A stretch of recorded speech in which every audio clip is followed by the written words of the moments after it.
Porque o exército rejeitou um golpe e temia uma guerra civil em 2022. Olá, seja bem-vindo, seja bem-vinda. Eu sou o Cid Vieira e aqui no canal buscamos analisar com profundidade os temas que moldam o nosso Brasil. Inscreva-se no canal, deixe seu like, compartilhe e vamos junto nesta jornada de reflexão e conhecimento. Porque o exército rejeitou a pressão por um golpe em 2022, mesmo em um cenário tão polarizado. Estamos realmente livres de uma nova ameaça à nossa democracia? Hoje vamos analisar as razões históricas, políticas e sociais que moldaram essa decisão crucial e as lições que podemos tirar para proteger o Brasil no futuro. Enquanto o golpe de 64 foi marcado por um consenso entre elites políticas, econômicas e militares, o cenário atual é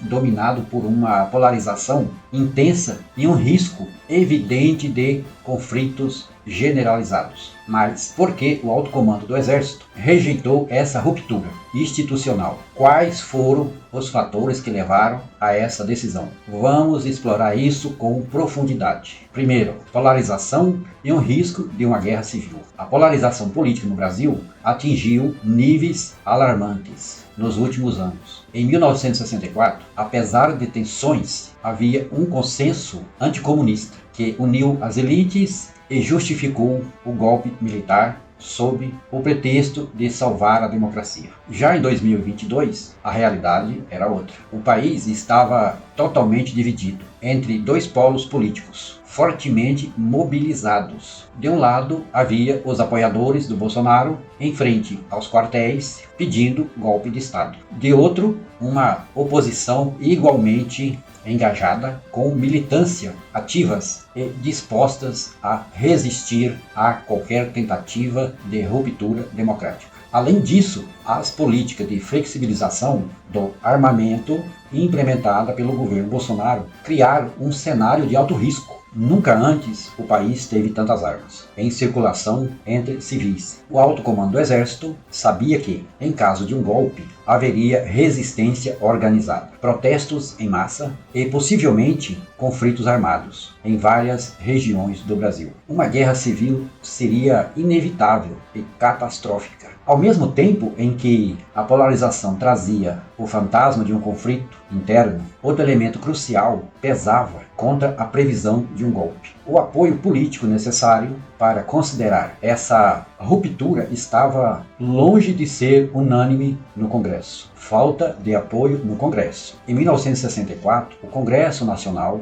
desempenhou um papel-chave na consolidação do golpe. O placar da votação que declarou a vacância da presidência da República foi de 361 votos a favor, 72 contrários e 37 abstenções, evidenciando um apoio significativo entre os parlamentares. Já em 2022, o cenário político era completamente diferente. O Congresso estava fragmentado, com partidos divididos em diversas ideologias e interesses. Uma tentativa de golpe dificilmente contaria com o mesmo nível de apoio institucional. Além disso, muitos congressistas estavam mais preocupados com suas bases eleitorais do que em se arriscar suas carreiras políticas ao apoiar uma ruptura antidemocrática. O contexto internacional e isolamento global. Outro fator decisivo foi o contexto internacional. Em 1964, o golpe militar contou com o apoio explícito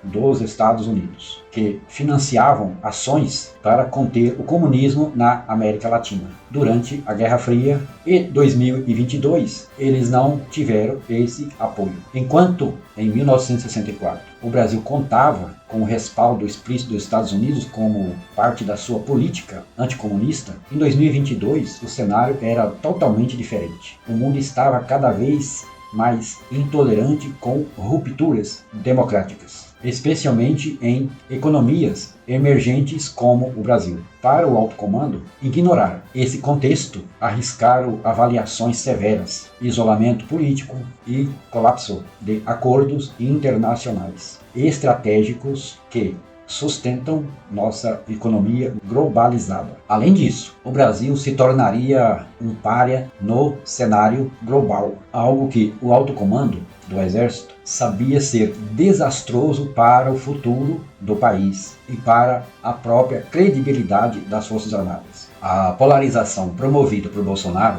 gerou desgaste entre as Forças Armadas. Enquanto parte das tropas e militares da reserva estavam alinhados com o presidente, o alto comando via com preocupação o uso político da instituição. Esse recebimento foi reforçado por temores da perda de recompensa perante a população e pela possibilidade de rupturas internacionais que comprometeriam a coesão e autoridades das Forças Armadas como um todo. Havia também uma desconfiança em relação à retórica golpista de Bolsonaro e ao uso político das instituições militares para seus interesses pessoais. Além disso, o alto comando sabia também que uma divisão interna nas Forças Armadas seria desastrosa, comprometendo a coesão da instituição, que é amplamente preservada. O papel das redes sociais. As redes sociais foram outro elemento crucial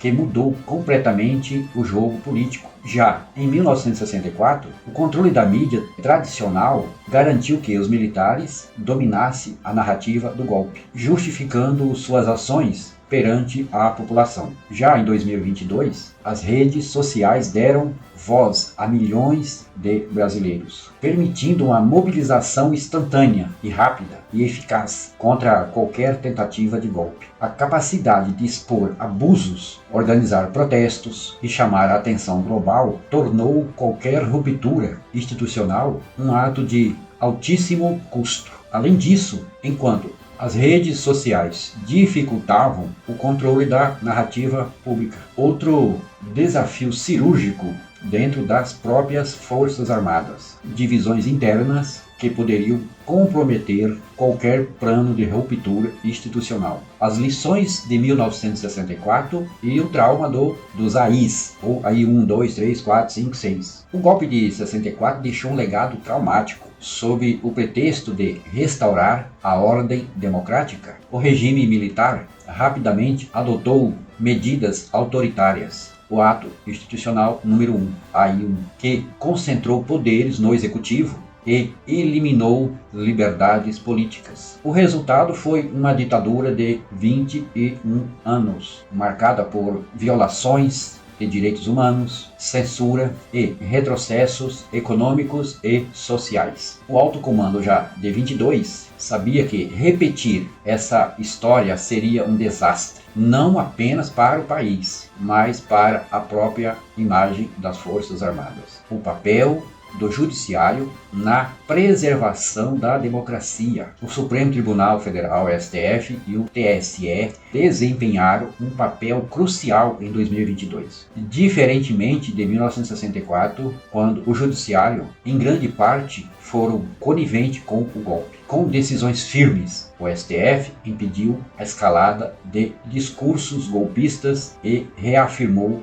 a importância do Estado democrático de direito. Já o TSE garantiu um processo eleitoral transparente, desarmando os argumentos de fraude usados por Bolsonaro e seus aliados para justificar uma possível intervenção militar. A atuação dessas instituições foi um dos principais fatores que frearam a articulação golpista. O fator Bolsonaro e a perda de apoio popular. Os atos de 7 de setembro de 2022, organizados por Bolsonaro, sem contar o de 21, foram uma tentativa de demonstração de força, de 22. Embora Bolsonaro mantivesse uma boa base de seguidores, o alto índice de reprovação ao seu governo e a derrota nas urnas mostrou que a maioria da população não estava disposta a apoiar uma ruptura institucional. Sem esse respaldo popular necessário, a narrativa de um golpe em nome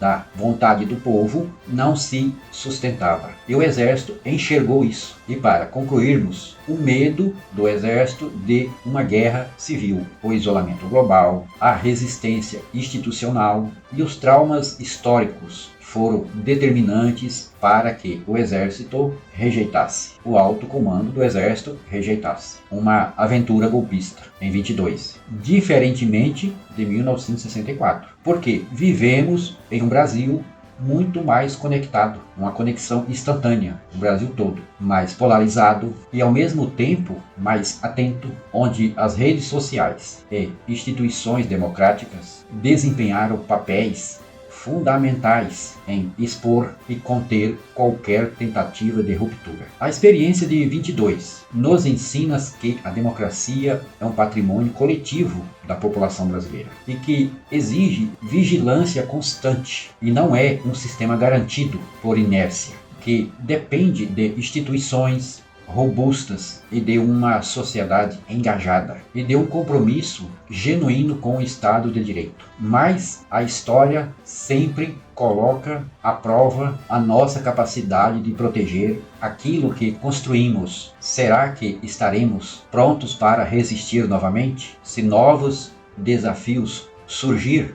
Com essa decisão, as Forças Armadas evitaram um colapso nacional e preservaram sua legitimidade diante da população. Mas a defesa da democracia é uma responsabilidade de todos nós. E você acredita que estamos livres de novas ameaças ao regime democrático? Deixe aqui a sua opinião nos comentários. Não se esqueça de se inscrever no canal, ativar as notificações, compartilhar este vídeo para ampliar essa reflexão sobre a importância de proteger a nossa democracia. Nos vemos no próximo vídeo e tchau!